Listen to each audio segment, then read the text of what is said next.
राजस्थान की राजनीति में एक बार फिर बड़ा खेल शुरू हो चुका है। जिन नेताओं ने कभी कांग्रेस छोड़कर बीजेपी या दूसरे दलों का दामन थाम लिया था, अब वही नेता वापसी की कतार में खड़े नजर आ रहे हैं। पंचायत और नगर निकाय चुनाव से ठीक पहले कांग्रेस ने ऐसा मास्टर स्ट्रोक चला है जिसने बीजेपी की बेचैनी बढ़ा दी है। सवाल यह है कि आखिर अचानक कांग्रेस को अपने पुराने नेताओं की याद क्यों आई? क्या सच में बीजेपी का ग्राफ नीचे जा रहा है या फिर ये सिर्फ चुनावी रणनीति है? और सबसे बड़ा सवाल, कौन कौन से बड़े चेहरे फिर से कांग्रेस में लौट सकते हैं? दोस्तों, आपको बता दूं कि राजस्थान में जैसे जैसे पंचायत और निकाय चुनाव करीब आ रहे हैं, वैसे वैसे सियासी हलचल भी तेज होती जा रही है। कांग्रेस अब संगठन को मजबूत करने के लिए उन नेताओं को वापस लाने की तैयारी में जुट गई है जो पिछले विधानसभा और लोकसभा चुनाव के दौरान पार्टी छोड़कर चले गए थे या जिन्हें अनुशासनहीनता के चलते बाहर का रास्ता दिखाया गया था। जयपुर स्थित प्रदेश कांग्रेस वॉर रूम में इसे लेकर बड़ी बैठक हुई। बैठक की कमान संभाली अनुशासन समिति के अध्यक्ष और वरिष्ठ नेता उदयलाल आंजना ने। उनके साथ समिति सदस्य शकुंतला रावत और हाकम अली भी मौजूद रहे।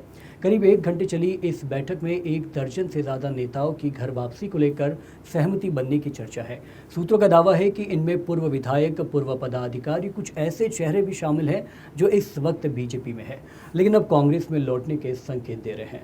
हालांकि कांग्रेस ने अभी तक किसी नाम का खुलासा नहीं किया है, लेकिन राजनीतिक गलियारों में चर्चाओं का बाजार इस वक्त गर्म हो चुका है। माना जा रहा है कि आने वाले दिनों में कई बड़े चेहरे कांग्रेस का दामन थाम सकते हैं। दोस्तों, यहाँ मैं आपको बता दूं कि दरअसल कांग्रेस अच्छी तरह समझती है कि पंचायत और निकाय चुनाव सिर्फ स्थानीय चुनाव नहीं होते। यहीं से गांव-गांव और शहर-शहर का संगठन की असली ताकत तय होती है। यही वजह है कि पार्टी अब अपने पुराने नाराज नेताओं को मनाने में जुट गई है। पिछले कुछ दिनों में कांग्रेस कई नेताओं की वापसी करा चुकी है। मेवाराम जैन, अमीन खान, सुनील परिहार और वीरेंद्र बेनीवाल जैसे नेताओं की वापसी कांग्रेस अपनी बड़ी कामयाबी मान रही है। आपको बता दें कि बैठक के बाद उदयलाल आंजना ने साफ कहा है कि कुछ नामों की अनुशंसा तैयार कर ली गई है जिन्हें जल्द ही प्रदेश कांग्रेस अध्यक्ष गोविंद सिंह डोटासरा और पार्टी प्रभारी को भेजा जाएगा, लेकिन अंतिम फैसला हाईकमान ही करेगा।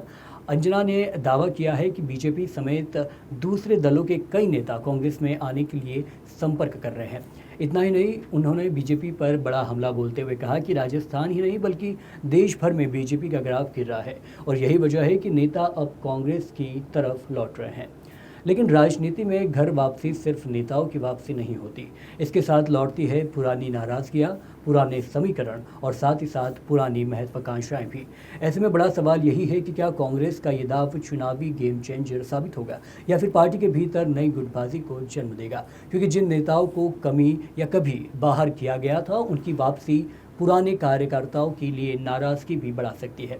फिलहाल इतना ही है कि राजस्थान की राजनीति आने वाले दिनों में और ज़्यादा दिलचस्प होने वाली है। कांग्रेस अपने पुराने चेहरों के सहारे चुनावी ज़मीन मजबूत करना चाहती है, जबकि बीजेपी अब इस पूरे घटनाक्रम पर नज़र बनाए हुए है। अब देखना होगा कि कांग्रेस का घर वापसी अभियान कितना असर दिखाता है और बीजेपी इसका जवाब किस रणनीति से देती है। आपको क्या लगता है, क्या पुराने नेताओं की वापसी से कांग्रेस मजबूत होगी या फिर इससे पार्टी में अंदरूनी संघर्ष बढ़ेगा?